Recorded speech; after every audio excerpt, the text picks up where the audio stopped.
제 첫째 아이가 초등학교 6학년 때 담임 선생님의 사랑을 많이 받았습니다. 하루는 큰아이가 학교에서 돌아와서 담임 선생님이 얘기한 걸 전해 주었습니다. 예수를 믿으면 과거의 죄와 현재의 죄와 미래의 죄가 다 용서받았기 때문에 다시는 회개할 필요가 없다. 이렇게 말씀을 하더라는 거예요. 이 아이가 좀 이상해서 와서 이제 얘기를 한 겁니다. 여러분들 어떻게 생각하세요? 예수 믿으면 과거의 죄, 현재의 죄, 미래의 죄 다 용서받았기 때문에 다시는 죄 용서를 위한 회개 기도가 필요 없다. 이게 성경적이라고 생각하십니까? 나중에 알고 보니까 이 담임 선생님이 구원파에 속해 있는 분이더라고요. 기독교 이단이라고 규정된 구원파가 아주 중요하게 여기면서 주장하는 것이 바로 이 내용입니다. 다시는 회개를 위한 기도 필요가 없다. 예수 믿으면 과거, 현재, 미래의 죄가 다 용서받았기 때문에. 여러분들 예수님이 가르쳐 주신 기도문을 생각해 보십시오. 우리가 우리에게 죄 지은 자를 용서해 준 것처럼 우리 죄를 용서해 주시옵고, 예수님은 제자들에게 죄 용서를 위한 기도를 하라고 그랬습니다. 요한계시록 2장 3장에 보면 7교회가 나오잖아요. 예수님께서 그 교회들의 잘못을 지적하시고 회개하라고, 이미 예수 믿는 사람들에게 회개하라고 말씀하셨습니다. 그리스도인들도 죄를 짓습니다. 죄를 지으면 진심으로 회개해야 합니다. 이게 하나님의 뜻입니다. 진심으로 죄를 회개하고 용서를 구하면 하나님이 어떻게 하십니까? 용서하십니다. 그런데 죄 용서함 받았다는 확신을 갖지 못하고 살아가는 그리스도인들이 적지 않습니다. 그리스도인들 주일 아침에 저와 여러분들처럼 예배드리기 위해서 교회당에 오면 대개 기도하죠. 감사 기도도 하지만 적지 않은 분들이 죄가 생각이 나는 거예요. 그래서 회개를 합니다. 그런데 이때 이미 이전에 하나님 앞에 이 죄를 고백하면서 용서해 달라고 했는데 또 하나님 앞에 생각이 나니까 죄를 용서해 달라고 기도합니다. 왜 그렇게 합니까? 죄 용서를 위해서 구체적으로 하나님 앞에 고백하고 용서를 구했으면 하나님이 용서해 주셨는데 용서해 주셨다는 확신이 없기 때문입니다. 그리스도인들이 가져야 할 확신이 많지만 그 중에 하나는 내가 죄를 고백하면 하나님은 용서해 주신다라고 하는 이 확신, 굉장히 중요합니다. 시편 32편은 다윗이 밧세바와 우리야를 범하고 죽인 이후에 지은 시라고 알려져 있는데, 이 시편을 통해서 죄 용서에 대한 확신을 가지는 것이 얼마나 중요한지 함께 살펴보겠습니다. 세 가지로 보겠습니다. 가장 먼저, 회개하지 않고 죄를 숨길 때 고통이 있습니다. 사람들이 보통 죄를 짓고 나면 처음에 어떻게 하려고 그럽니까? 다른 사람들이 가능한 모르게 하여튼 숨기려고 합니다. 다윗도 그랬습니다. 우리아의 아내와 범죄하고 난 뒤에 그 죄를 덮으려고 그랬어요. 이 시도가 실패하자 남편 우리아를 전장에서 죽게 만들었습니다. 죄를 덮으려고 또 다른 죄를 지은 거예요. 그런 일이 참 많잖아요. 거짓말이 또 다른 거짓말을 낳고 또 다른 거짓말을 낳고, 죄가 또 다른 죄를 낳고 또 죄를 낳고, 이렇게 다윗이 죄를 숨겼을 때 어떠했는지를 오늘 본문에 고백했습니다. 3절을 보십시오. 내가 입을 열지 아니할 때 죄를 숨겼다는 말입니다. 회개하지 않았다는 말이에요. 종일 신음함으로 내 뼈가 쇠하였다. 몸과 마음이 너무너무 고통스러웠던 겁니다. 유명한 추리 소설가로 알려진 에드가 앨런 포가 쓴 소설 중에 이런 내용이 있습니다. 주인공이 어떤 사람을 죽이고는 자기 집 지하실에 안매장을 했습니다. 그런데 며칠 지났는데 자기가 죽여서 집 지하실에 안매장한 그 사람의 심장 박동 소리가 자기 귀에 들리는 거예요. 이게 계속해서 들리는 겁니다. 밤마다 침대에 누웠을 때마다. 너무 괴로운 겁니다. 또 두렵고요. 한동안 이렇게 하다가 깨달았어요. 자기 귀에 밤마다 들리는 그 죽은 사람의 그 심장 박동 소리는 사실 죽은 사람의 심장 박동 소리가 아니라 자기의 심장 박동 소리라는 거예요. 사람이 죄를 짓고 나서도 이런 죄책감 때문에 전혀 고통하지도 않고 어떻게 보면 전혀 죄의식이 없는 것처럼 살아가는 사람들이 있잖아요. 가끔 보면 유명한 정치인, 또 유명한 지식인, 또 사회 많이 알려진 이런저런 유명 인사, 심지어 목사를 비롯해서 종교 지도자들, 이런 사람들 가운데도 보면 부끄러운 죄를 분명히 지었어요. 그런데 전혀 부끄러워하지 않습니다. 양심이 마비된 사람이 아니라면 그리스도인이든 아니든 죄를 짓고 나면 다윗이 고통했던 것처럼 밤마다 심장 박동 소리를 들었던 것처럼 죄책감 때문에 고통스러워합니다. 다윗이 어느 정도 고통스러워했는지 또 4절에 이렇게 표현했습니다. 주의 손이 주야로 나를 누르시오니 내 진액이 빠져서 여름 가뭄에 마름같이 되었나이다. 다윗은 자신이 여름날 바짝 마른 풀처럼 되었다고 그랬어요. 왜 이렇게 되는가 하면 앞부분에 보면 주의 손이 주야로 나를 누르셨다. 하나님이 다윗을 징계하셨다, 이렇게 다윗은 생각을 한 거예요. 하나님의 백성이 범죄하고 회개하지 아니할 때 짓누르실 때가 있습니다. 고통스럽게 하실 때가 있습니다. 그러면 다윗처럼 몸과 마음이 바짝 마른 풀처럼 될 수 있습니다. 영혼이 바짝 마른 풀처럼 될 수 있습니다. 구원의 즐거움을 잃어버릴 수 있습니다. 요즘 우울증 환자가 많죠. 우울증의 원인 중 하나를 죄책감이라고 말하는 분들이 있습니다. 어떤 정신치료 의사는 이렇게 말했습니다. 내 환자 중에 약 한 70%는 죄책감에서만 벗어나도 치료될 수 있다. 죄책감이 사람의 몸과 마음과 영혼을 병들게 합니다.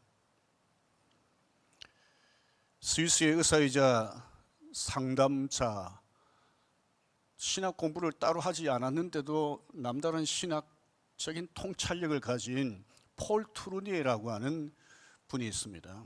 이분이 좋은 책들을 많이 쓰는데 그가 쓴 한 책에 보면 이런 부분을 언급합니다. 사람이 죄를 짓고 나면 크게 두 종류의 죄책감이 있는데 이분은 또 다시 죄책감을 셋으로 나누었어요.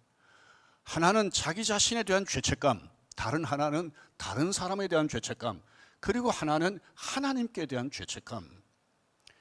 폴 투르니에는 바로 이 세 번째, 어떤 사람이 죄를 짓고 나서 하나님께 대한 죄책감을 가진다는 것은 은혜다. 하나님의 은혜다. 왜냐하면 죄를 지었다고 다 하나님 앞에서 죄책감을 갖는 게 아니기 때문입니다. 그리스도인들조차도 죄 짓고 나서 하나님 앞에 죄책감을 갖지 않고 사는 이들이 있습니다. 그래서 범죄한 그리스도인이 하나님 앞에서 죄책감을 갖는다는 것은 하나님의 은혜다. 왜 그런가? 회개할 수 있기 때문에. 하나님이 다윗을 왜 짓누르셨어요? 하나님이 다윗의 그 몸과 마음을 왜 고통스럽게 하셨습니까? 자기 죄를 깨닫고 회개하도록 하기 위해서. 왜요? 다윗을 사랑하셨기 때문입니다. 하나님이 사랑하시지 않으면 어떤 사람이 범죄해도 그냥 내버려 둡니다. 아무 일 없는 것처럼 그 사람은 그냥 계속 그렇게 살아갑니다. 오늘 우리가 살아가다가 하나님이 나를 그냥 두시지 않은 것 같아, 나를 짓누르시는 것 같아, 나를 징계하신 것 같아, 그러면 빨리 알아채야 됩니다. 혹시 하나님이 나의 죄 때문에 이렇게 하시는 게 아닌가? 우리의 고통이 다 죄 때문에 오는 것은 아닙니다만은 우리가 죄를 숨기려고 할 때, 계속 숨기고 있을 때 다윗에게 하셨던 것처럼 하실 수가 있어요. 우리를 사랑하셔서. 그래서 하나님이 나를 이렇게 짓누르신다 이러면 하나님의 이게 사랑의 사인이다, 이렇게 생각하고 빨리 알아채야 합니다. 두 번째, 죄를 인정하며 회개할 때 용서해 주시는 은혜를 보십시다. 어떤 목장에서 목원들이 성경 공부를 하면서 이런 질문을 가지고 얘기하는 걸 본 적이 있습니다. 사람들이 왜 회개를 잘 하지 않을까? 그때 내린 결론이 이거였습니다. 사람들이 자기 죄를 잘 인정하지 않기 때문에 회개를 잘 안 한다. 그건 맞는 말입니다. 알코올 중독자들 모임에서 제일 처음에 어떻게 하는지 아마 아실 겁니다. 중독자들이 모여서 이렇게 둘러앉아서 제일 처음에 하는 것, 여러분들 아시는 것처럼 이렇게 하죠. 저는 김낙춘입니다. 저는 알코올 중독자입니다. 그러니까 알코올 중독자가 자기가 알코올 중독자라는 것을 인정하지 않으면 알코올 중독자 치료 모임에 안 갑니다. 회개도 마찬가지입니다. 내가 죄인이라고 하는 것을 인정해야 그 다음에 회개를 할 거 아닙니까? 그런데 사람들이 자기가 죄인이라는 걸 잘 인정을 하려고 하지 않아요. 신약 성경에 죄를 자복한다는 표현이 있습니다. 이 자복이라는 말은 같은 말을 한다는 뜻이 있습니다. 무슨 말인가 하면 하나님이 김낙춘 너 이런 거 죄야 라고 지적을 하시면 제가 예 하나님 죄 맞습니다, 이렇게 동의하는 것, 이것이 자복이라는 거예요. 자기 죄를 인정하는 것이 회개의 출발점입니다. 죄를 짓고 난 뒤에 감추려 하면서 심히 고통스러워했던 다윗이 어떻게 했는지 보십시다. 5절입니다. 5절 앞부분에 내가 이르기를 내 허물을 여호와께 자복하리라 하고, 같이 읽겠습니다. 주께 내 죄를 아뢰고 내 죄악을 숨기지 아니하였더니, 여기 주께 내 죄를 아랜다 이렇게 우리말에는 돼 있지만 이 뜻이 뭐냐 하면 주께 내 죄를 인정한다는 말입니다. 주께 내 죄를 인정을 하고 더 이상 죄를 숨기지 않고 하나님 앞에 내 죄를 고백하겠다. 다윗이 그랬습니다. 회개의 첫걸음은 죄를 인정하는 겁니다. 여러분들 이스라엘의 첫 번째 왕 사울과 두 번째 왕 다윗을 비교해서 말할 때가 많이 있잖아요. 두 사람에게 어떤 차이가 있습니까? 첫 번째 왕 사울은 하나님의 명령을 거역했습니다. 하나님께서 사무엘 선지자를 보내서 죄를 지적을 하셨어요. 그때 사울 왕이 어떻게 반응했습니까? 죄를 인정을 하질 않았어요. 그리고 변명했습니다. 아담 하와처럼. 다윗이 범죄했을 때는 하나님이 나단 선지자를 보내셨어요. 나단 선지자가 다윗의 죄를 지적하니까 다윗이 어떻게 반응했습니까? 죄를 인정했습니다. 왜 하나님이 미안합니다. 왜 하나님이 사울을 버리고 다윗을 선택하시고 다윗을 귀하게 사용하셨을까? 다윗이 전혀 죄를 짓지 않았기 때문인가요? 그건 아니잖아요. 죄를 지은 후 그 죄를 하나님이 지적하실 때 그 죄를 인정을 한 겁니다. 그리고 회개를 한 거죠. 시편 51편 4절을 보십시다. 내가 주께만 범죄하여 주의 목전에 악을 행하여 싸우니. 다윗은 우리아의 아내를 범하고 우리아를 죽게 했는데 왜 하나님 앞에 죄를 지었다고 회개를 했을까요? 심지어 오늘 읽은 시편 51편 4절에 보면 주께만 범죄했다 이렇게 표현했습니다. 다윗은 은밀하게 우리아의 아내를 범하고 교묘한 술책으로 우리아의 남편 바세바의 남편 우리아를 전장터에서 죽게 했지만 51편 4절을 보십시오. 주께만 범죄하여, 그 다음에 뭐라고 되어 있습니까? 주의 목전에 악을 행하여. 하나님 다 보셨다는 거예요. 다윗은 자신의 죄가 단순히 어떤 사람에게만 관계된 것이 아니라 하나님께 관계되어 있다는 것을 안 거예요. 아까 투르니에가 말한 것처럼 하나님께 대한 죄책감을 가진 거예요. 사람에 대해서만 아니라. 실제로 다윗의 죄를 한번 생각해 보십시오. 간음죄를 지었습니다. 간음하지 말라, 살인하지 말라, 남의 소유를 탐내지 말라, 이웃을 사랑하라, 하나님을 사랑하라, 다 어긴 겁니다. 그래서 다윗은 내 허물을 여호와께 자복하리라, 주께 고백하리라, 그렇게 한 겁니다.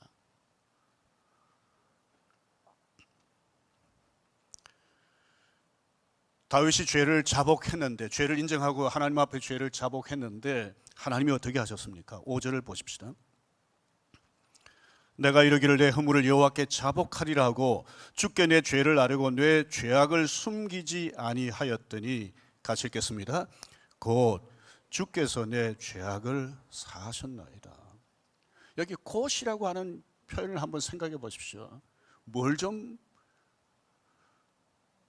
볼 수 있습니까? 하나님이 마치 막 이렇게 용서할 준비를 하고 계시다가 다윗이 하나님 앞에 자복하리라 하고 막 이렇게 시작을 하니까 바로 용서하신 것 같은, 용서할 준비를 하고 계시면서 다윗이 회개하기를 기다리신 것 같은 그런 점을 우리에서 볼 수 있지 않습니까? 탕자의 비유를 잘 아시죠? 탕자가 자신의 죄를 깨닫고 아버지 집으로 돌아오기로 결심을 하고 아버지 집으로 향했습니다. 집으로 돌아오는 탕자를, 이 둘째 아들을 멀리서 아버지가 보고 어떻게 했습니까? 저놈의 자식, 나한테 유산 받아가지고 가서 엉뚱한 짓 하고 다 말아먹은 놈, 저놈은 더 이상 내 아들 아니다. 저 자식은 절대 집 가까이 얼씬도 하지 못하게 해라. 종들이 이렇게 명령했습니까? 아닙니다. 아버지가 뛰어가서, 달려가서 아들을 부둥켜 안고 입을 맞추고, 뒤에 보면 잔치를 벌이잖아요. 둘째 아들을 용서한 겁니다. 아버지가 마치 용서 돌아올 날만 기다리고 있었던 것처럼 멀리서 보고 달려간 겁니다. 하늘 아버지가 이러하시다는 걸 우리에게 사실은 보여줍니다. 하나님은 우리가 죄를 고백하면 즉시 용서하십니다. 많은 사람들이 이렇게 합니까? 뭐 조건이 많아요. 빨리빨리 이렇게 용서 안 합니다.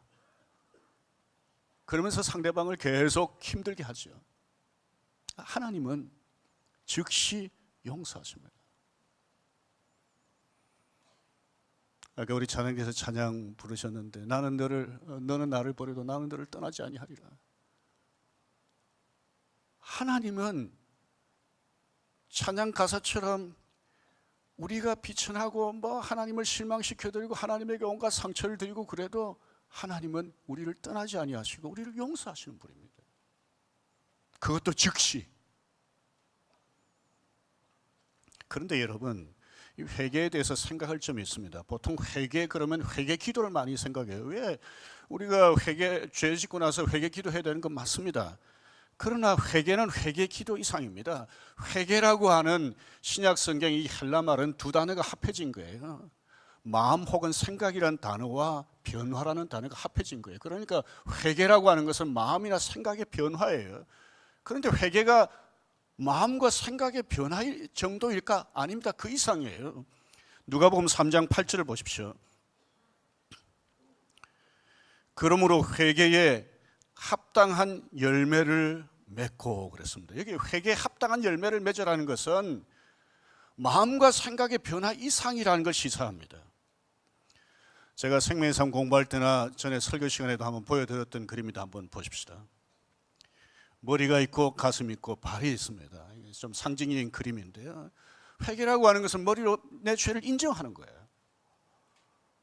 그리고 그 죄에 대해서 마음 아파하는 거예요. 하나님 앞에 죄책감을 갖는 거예요. 그 다음에 발이라는 것은 구체적으로 삶의 변화를 상징적으로 표현하는 겁니다. 코로나 때문에 잘 못하지만 과거에 보면 시청 앞에서 무슨 특별한 이슈를 내걸고 그리스도인들이 모여가지고 회개 기도회를 한 적들이 있었습니다. 광화문에서도 하고요. 회개 기도회가 필요하죠. 교회에서도 보면 회개 기도회를 합니다. 회개 기도회가 필요합니다. 그러나 회개 기도회에 머물러서는 안 되는, 회개 기도만 해서는 안 되는 회개가 있습니다. 유명한 삭개오를 아실 겁니다. 여리고성의 세리장이었습니다. 이 사람은 다른 사람 등쳐가지고 부자가 됐습니다. 예수님을 만났어요. 예수님이 삭개오 집에 가자 삭개오가 이렇게 얘기하지 않았습니까? 예수님, 제가 그동안에 남 등쳐 먹은 것 있으면 4배로 갚겠습니다. 만약에 삭개오가 이때 예수님 앞에 예수님, 제가 옛날에 남 등쳐 먹은 것 많았습니다. 용서해 주세요. 거기서 끝냈다면 예수님이 이 집에 구원이 이르렀다 이렇게 하셨을까요? 삭개오를 통해서 보여주는 회개는 단순히 지난날의 잘못에 대해서 예수님 앞에 고백하는 정도가 아니라 고쳐야 될 것이 있으면 구체적으로 고치는 것을 포함합니다. 어제 아들의 학교 폭력 때문에 경찰 수사본부장이 임명 하루 만에 사퇴했습니다. 학교 폭력이 요즘 심하잖아요. 일부 예배 마치고 났더니 어떤 자매님이 자기 딸도 학교 폭력 때문에 참 힘들었다고 그래서 학교를 옮겼다고 그러더라고요. 물론 어느 폭력입니다만은 여러분, 학교 폭력의 죄를 저질렀으면 그리스도인이라면 어떻게 해야 되겠습니까? 하나님 앞에 마땅히 학교 폭력에 대해서 용서를 구해야 되죠. 이웃을 사랑하지 않은 거잖아요. 어떻게 보면 살인자와 비슷한 겁니다. 그걸로 끝내면 됩니까? 나 때문에 이 폭력 때문에 상처받은 그 사람이 가서 사과를 해야 될 거 아니에요. 만약에 그 사람이 내 폭력 때문에 치료를 받았다면 치료비를 좀 물어줘야 될 거 아니에요. 이것이 회개입니다. 회개에 합당한 열매를 맺는 거죠. 그냥 하나님 앞에 제가 학교 폭력죄를 저질렀습니다. 용서해 주세요. 이게 아니라는 거죠. 언젠가 목장 방문을 갔더니 회개에 대해서 자신이 구체적으로 해야 될 것이 있는데 뒷담화라고 그랬어요. 뒷담화가 죄입니까? 만약에 뒷담화가 죄라면 어떻게 되겠습니까? 하나님 앞에 용서를 구해야 되죠. 그런데 내 뒷담화 때문에 어떤 사람의 명예에 심각한 손상을 끼쳤다면 어떻게 되겠습니까? 그 사람한테 찾아가서 사과해야 돼요. 그럼 그걸로 끝입니까? 그 다음부터 그 뒷담화를 안 해야 될 거 아니에요. 근데 내가 모이는 그 좋은 그 모임에 사람들이 모이면 걸핏하면 뒷담화를 해요. 그러면 어떻게 되겠습니까? 못하게 해야 되죠. 못하게 할 자신이 없으면 안 가야 되죠. 이것이 회개에 합당한 열매를 맺는 겁니다. 저희 아이 얘기해서도 미안합니다만 이것도 여러분 들으신 분들 있을 겁니다. 저희가 초등학교 3학년 때 학교에 가서 시험을 쳤습니다. 그때 미국에서 돌아온 지 얼마 안 돼서 우리말이 좀 서툴 때인데 그 사회과인가 무슨 그 과목에 시험을 치고 나서 집에 시험지를 가지고 왔는데 한 반 정도는 틀렸어요. 근데 하나는 선생님이 틀렸다 했다가 맞게 이렇게 해놨어요. 그 문제가 뭐였는가 하면 친구하고 싸우고 난 뒤에 어떻게 해야 되나 이거였어요. 답은 사과해야 된다였어요. 그런데 저희 아이는 회개해야 한다 이렇게 적었어요. 예수 믿지 않은 사람들은 회개를 모릅니다. 하나님 앞에 회개를 모릅니다. 그러면 사과하는 것으로 돼요. 그리고 배상할 거 있으면 배상해야 돼요. 그런데 예수 믿는 사람들은 그냥 사과 가지고는 안 돼요. 하나님 앞에 회개해야 합니다. 회개하고 사과하고 배상할 것 있으면 배상하고. 회개는 지나가는 말처럼 가볍게 하나님 죄송합니다. 제가 이런 죄를 저질렀습니다. 눈물 찔끔 조금 흘리고, 이게 회개가 아닙니다. 여러분, 아까 제가 회개에 합당한 열매를 맺자라고 말씀드릴 때 참 힘들다 이렇게 느끼셨죠? 회개가 힘든 거예요. 회개가 힘들기 때문에 그리스도인들이 죄 짓지 않으려고 애를 쓰는 겁니다. 왜 사람들이 쉽게 죄를 짓는가? 그리스도인들이 왜 쉽게 죄를 짓는가? 너무 쉽게 회개를 하는 거예요. 그냥 다른 사람들에게 온갖 상처를 주고서도 그냥 하나님 앞에 하나님 제가 이런 이렇게 하고 적당히 넘어가는 거예요.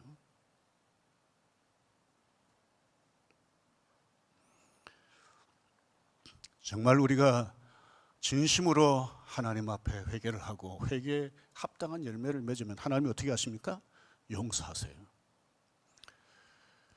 스카펙이라고 하는 분이 있습니다. 이분이 원래 정신과 의사인데 선불교 신자였습니다. 이분이 기독교를 개종한 이유가 있습니다. 여러 선불교에서 신앙생활을 하면서도 좋은 책을 많이 썼는데 다른 사람들에게 영향을 많이 미치고 이 사람이 쓴 책이 베스트셀러가 되고 그렇기도 했는데 자기 삶에 만족이 없었어요. 그러다가 성경을 읽으면서 성경이 정말 죄에 대해서 아주 분명하게 가르친다라고 한 것을 깨달았습니다. 그리고는 이분이 기독교로 개종을 했습니다. 개종하고 난 뒤에 정말 좋은 책을 많이 썼어요. 기독교계 공헌을 많이 했는데 그 중에 하나가 끝나지 않은 여행이라고 하는 책인데요. 여기 보면 이런 얘기가 나옵니다. 기억하실 겁니다. 들으신 분들이 많이 계셔서. 필리핀의 한 여자아이가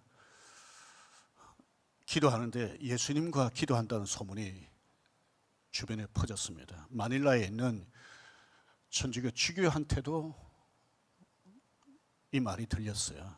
주교가 불렀어요. 예수님과 기도 중에 대화한다는 게 보통 일이 아니잖아요. 그런데 정말인지 테스트를 하고 싶었던 거예요. 그래서 이렇게 얘기했습니다.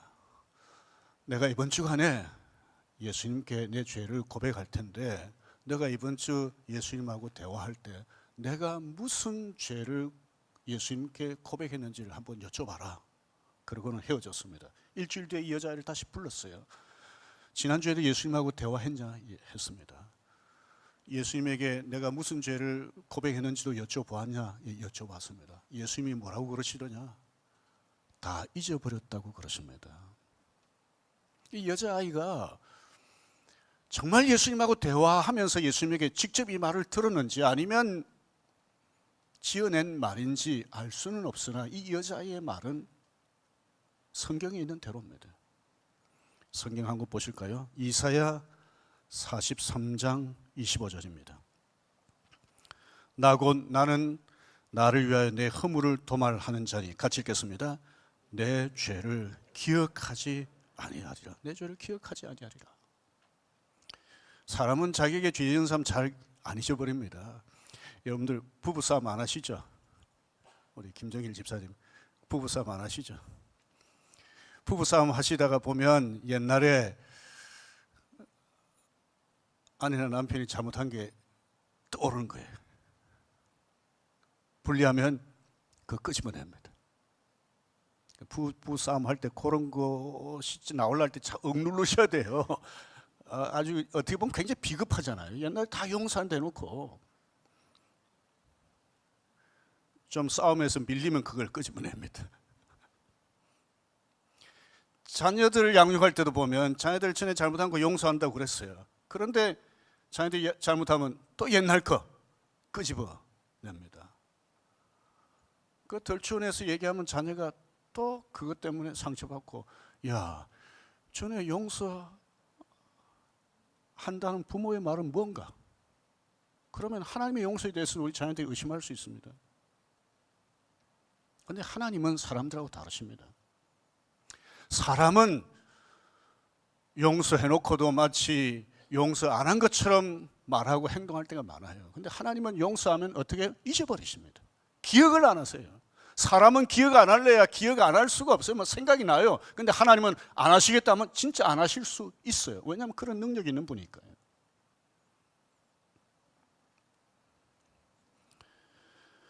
이런 하나님을 생각하고 하나님 앞에 진정으로 죄를 고백했으면 하나님이 용서해 주셨다, 이렇게 확신하셔야 돼요. 그런데 생각이 나잖아요. 그러면 어떻게 하면 좋겠습니까? 이런 죄도 용서해 주신 하나님 감사합니다, 그러면 되는 겁니다. 제가 이 설교 준비하면서 지난날 제 삶을 한번 쭉 돌아봤어요. 제가 저지른 죄를 제가 어떻게 다 기억을 하겠어요? 다 기억 못합니다. 그런데 그래도 잊어버리지 못하는 죄들이 있지 않겠어요? 참 부끄럽죠. 제가 어떻게 했을 것 같나요? 하나님 용서해 주세요, 그렇게 하지 않았습니다. 이런 더러운 죄인, 이런 악한 죄인을 용서해 주신 하나님 감사합니다. 생각나면 감사하면 됩니다. 부모가 용서했는데도 불구하고 자녀가 계속해서 용서해달라 용서해달라 그러면 부모 마음이 어떠하겠습니까? 마지막 세 번째는 회개하고 죄를 용서받은 후에 누리는 기쁨이 있습니다. 1절 같이 읽겠습니다. 허물에 사함을 받고 자신의 죄가 가려진 자는 복이 있도다. 2절에도 보면 마음에 간사함이 없고 여호와께 정죄를 당하지 않은 자는 복이 있도다 그랬습니다. 시편 1편은 하나님 말씀을 따라 사는 사람이 복이 있다고 그랬는데 시편 32편은 어떤 사람이 복이 있다고 그런 겁니까? 죄 용서함 받은 사람은 복이 있다. 죄 용서함 받았다는 확신을 가진 사람은 복이 있다. 복이 있다, 이렇게 말씀한 겁니다. 시편 51편 12절을 같이 읽겠습니다. 주의 구원의 즐거움을 내게 회복시켜 주시고 자원하는 심령을 주사 나를 붙드소서. 회개하면 하나님이 즉시 용서하십니다. 구원의 즐거움을 회복시켜 주십니다. 하나님을 아바 아버지라고 부르면서 담대하게 기도할 수 있습니다. 얼마나 복된 일입니까? 다윗은 믿음의 거장이었습니다. 골리앗과 믿음으로 싸웠죠. 사울 왕이 죽이려 할 때도 끝까지 믿음을 지켰습니다. 그런데 이 다윗이 무서운 죄들을 저지르지 않았습니까? 저와 여러분들도 죄를 지을 수 있습니다. 이렇게 죄를 지었을 때 다윗처럼 하나님 앞에 계속 숨기지 말고 솔직히 죄를 고백하고 용서를 구해야 합니다. 예수 그리스도의 십자가를 의지하고 보혈의 공로를 의지하고 하나님 앞에 죄를 고백하고 용서를 받아야 합니다. 하나님이 용서하시지 못할 죄가 없습니다. 베드로후서 3장 9절을 보십시오. 오직 주께서 너희를 대하여 오래 참으사, 같이 읽겠습니다. 아무도 멸망하지 아니하고 다 회개하기에 이르기를 원하시느니라. 예수를 믿지 않는 사람들을 향해서 하나님 이런 마음을 가지고 계십니다. 회개하라. 하나님이 기다리실 때 예수 믿지 않는 사람들 회개해야 합니다. 이미 예수 그리스도를 구주로 믿는 사람들도 죄 짓고 난 뒤에 회개를 미루면 안 됩니다. 하나님이 기다리실 때 빨리 회개해야 합니다. 회개하면 하나님이 어떻게 하십니까? 용서하십니다. 진정으로 회개하면 하나님이 용서해 주셨다는 이 확신을 가지고 살아가는 저와 여러분들이 되었으면 합니다. 이런 확신을 가지고 행복한 신앙생활을 하는 저와 여러분들이 되기를 주의 이름으로 축원합니다.